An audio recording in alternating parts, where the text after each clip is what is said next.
сегодня день удара по союзникам Китая. Но почему все-таки сегодня? Это 365 дней в году. То есть не один год президент Соединенных Штатов не созванивался с президентом Лукашенко, с президентом Беларуси. Байден ни разу не созванивался. Трамп уже сколько времени не созванивался. А почему именно сегодня? Ну, смотрите, два события.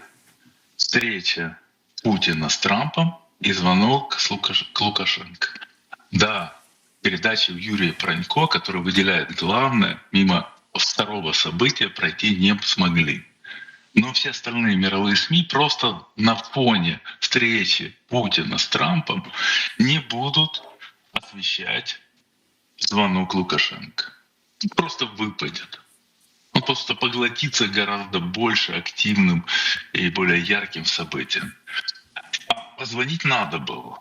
И вот позвонить в тот момент, когда Трамп встречается с Путиным, просто идеально. И позвонил, и с Лукашенко поговорил, и подножку Китаю поставил. И в то же время не попал под удар либеральных СМИ, которые будут его полоскать. А вы знаете, я вот сейчас, Олег, с вашей подачи, во-первых, моя благодарность за то, что выделяете авторскую мою программу, как действительно медиа, которые занимаются не пропагандой, а журналистикой. Здесь с господином Бородаем мы постоянно спорим, он пытается доказать, что даже в современных условиях невозможно журналистика. Я считаю, возможно. При тех спорах, которые реально возникают, да? Но не получается ли так, что своей активностью, ну вот сегодня президент Трамп позвонил президенту Лукашенко, Олег, а до этого он встретился с президентом Азербайджана и премьер-министром Армении. То есть не получается, что Дональд Трамп-то расширяет, что называется, расправляет свои крылья на постсоветском пространстве? Я очень внимательно смотрел, это более часа, по-моему, было интервью. Да.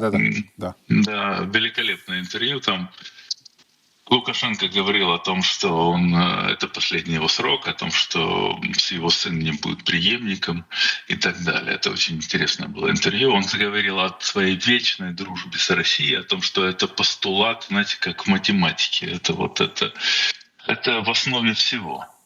А все остальное зиждется на этом. И причем он это говорил не российским СМИ, это он говорил американским журналистам.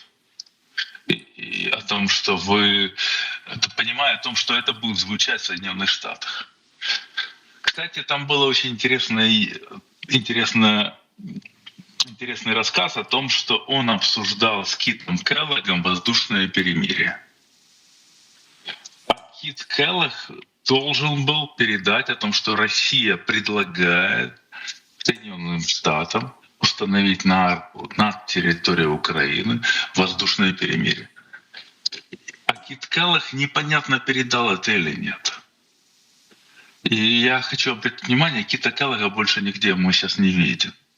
Это очень важно. Вот приезжает Олег, но он один раз уже пропадал, опять-таки. Я занимаюсь же скрупулезно своей работой, да, он уже пропадал. Потом его президент Трамп вернул в переговорный процесс, и он даже, по-моему, 2 или 3 дня был у господина Зеленского в Киеве.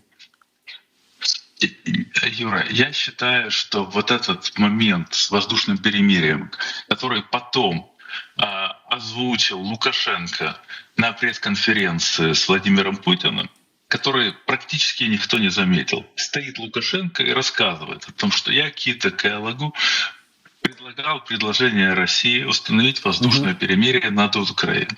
О том, чтобы украинцы не били своими по тылам, не по линии фронта, по тылам, своими самолетами, своими беспилотниками, а Россия не била ракетами и своими беспилотниками по тылам Украины.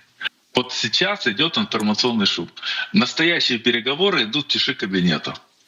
А то, что сейчас заявляют европейские лидеры, которые разговаривали с Трампом, или Трамп, он заговаривает одно, то второе, то третье. Цель заявления Трампа — повысить статус своих переговоров. этих переговоров, повысить статус свой, потому что европейские СМИ пишут о том, что Владимир Путин гораздо более опытный политик, и он переиграет Трампа, это очень опасно, что Трамп будет с Путиным наедине. Надо обязательно туда добавить Зеленского и европейских политиков для того, чтобы Трамп не наделал глупость. Трамп, наоборот, говорит о том, что он сильный, о том, что он переговорит с Путиным, о том, что он продавит свою точку зрения, поднимает ставки своим заявлением. Это все информационный шум. Так не бывает. Всегда заранее все оговаривается. Ну тогда о чем, Олег? Вот вы второй раз говорите, да? Тогда о чем договорились?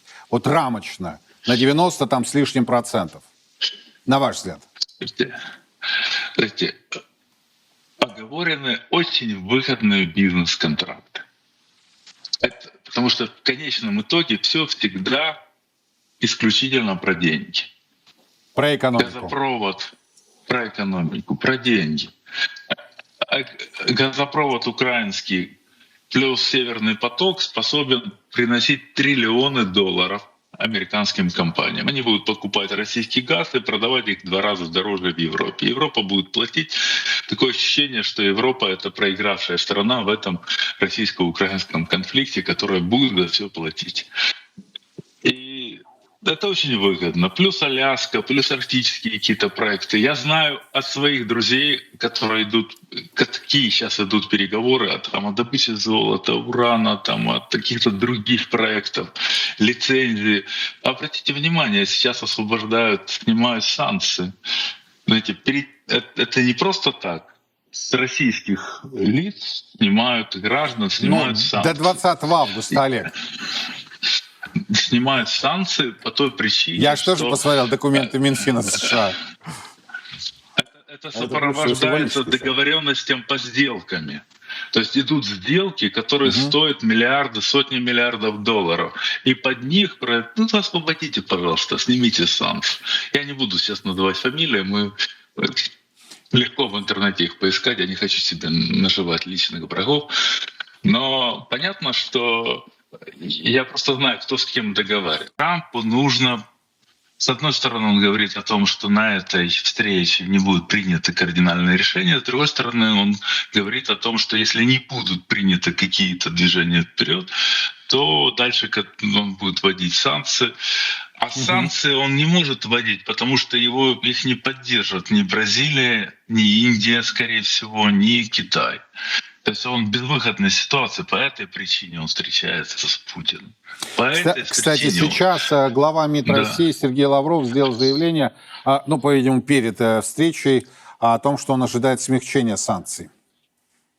И по этой причине и здесь Россия бросает спасительный мостик, веревку, по которой Трамп может выбраться из той западни, в которую он угодил.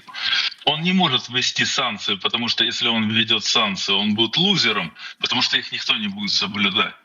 И в то же время он не может их не ввести, потому что он пообещал, если не будет каких-то движений вперед, он выделил срок, он сделал ультиматум. И один из вариантов, который может быть, это воздушное перемирие. Официальный представитель Белого дома, что о встрече попросила российская сторона. Да мы просим об этой встрече давно. Потому что это мы в этой ситуации, когда русские убивают русских. Да мы ради этого, для того, чтобы это смертоубийство прекратить, будем просить кого угодно, о чем угодно. И это очень правильно.